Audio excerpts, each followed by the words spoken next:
चलिए दोस्तों, आज की क्लास में आप लोग की बहुत बहुत स्वागत है। इस क्लास को आप लोग रिवीजन के तौर पे देख सकते हैं, है ना।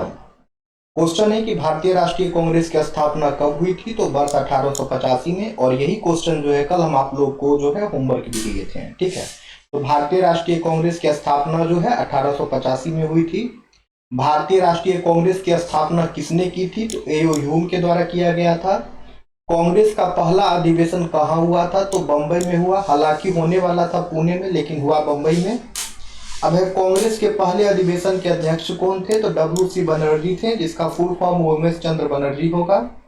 कांग्रेस के पहले अधिवेशन में कितने प्रतिनिधि थे, तो 72 प्रतिनिधि थे। कांग्रेस के गठन का मुख्य उद्देश्य क्या था, तो प्रशासन में भागीदारी। कांग्रेस का पहला अधिवेशन कब हुआ, 1885 में।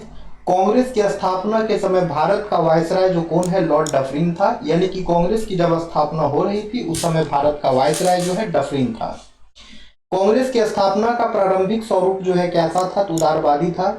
कांग्रेस के प्रारंभिक नेता जो है किस वर्ग से थे, तो शिक्षित मध्यम वर्ग से थे।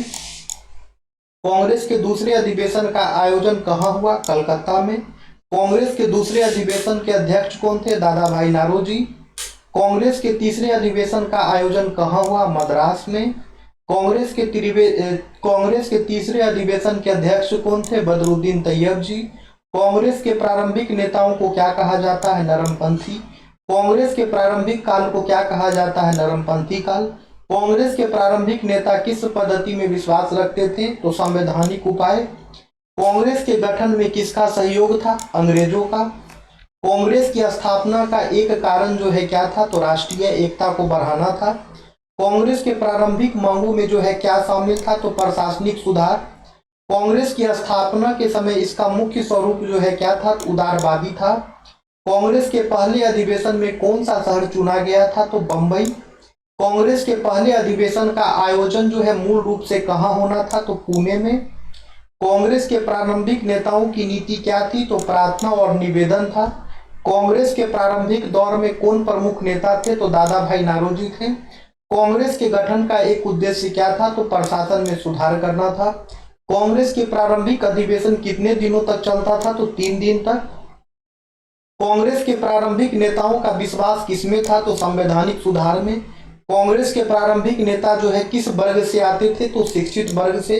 कांग्रेस के गठन के समय भारत की राजनीतिक स्थिति कैसी थी, तो ब्रिटिश शासन के अधीन थी।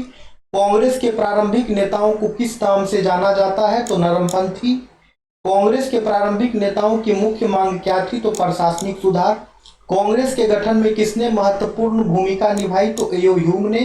कांग्रेस के पहले अधिवेशन में किस वर्ग के लोग शामिल थे, तो शिक्षित वर्ग। कांग्रेस के प्रारंभिक उद्देश्य में क्या शामिल नहीं था, तो पूर्ण स्वतंत्रता। कांग्रेस के प्रारंभिक चरण को क्या कहा जाता है, तो नरमपंथी काल। कांग्रेस के प्रारंभिक नेता किसके प्रति वफादार थे, तो ब्रिटिश सरकार।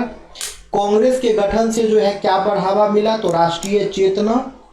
कांग्रेस के प्रारंभिक नेता जो है किस माध्यम से अपनी मांग रखते थे, तो याचिका और प्रस्ताव। कांग्रेस के गठन का परिणाम जो है क्या हुआ, तो राष्ट्रीय आंदोलन की शुरुआत हुई। अब स्टेटमेंट वाला क्वेश्चन है, तो दोनों स्टेटमेंट सही है।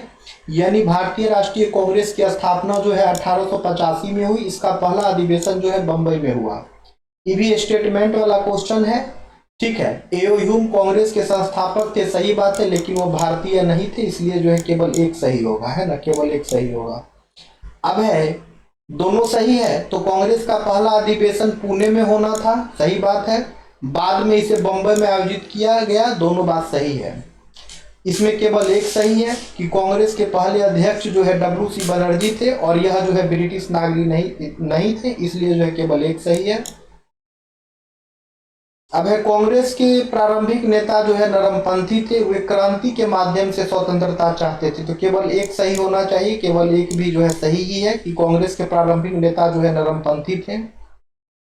केवल एक सही है कि कांग्रेस के प्रारंभिक उद्देश्य में प्रशासनिक सुधार शामिल थे।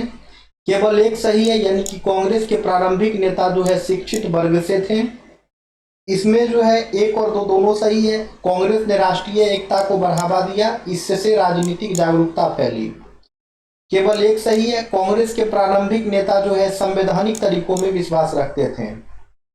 अब है कांग्रेस की स्थापना ने भारतीय राष्ट्रीय आंदोलन को संगठित रूप दिया। सही बात है, इसका कोई ऐतिहासिक महत्व नहीं था, ये गलत है, केवल एक सही है।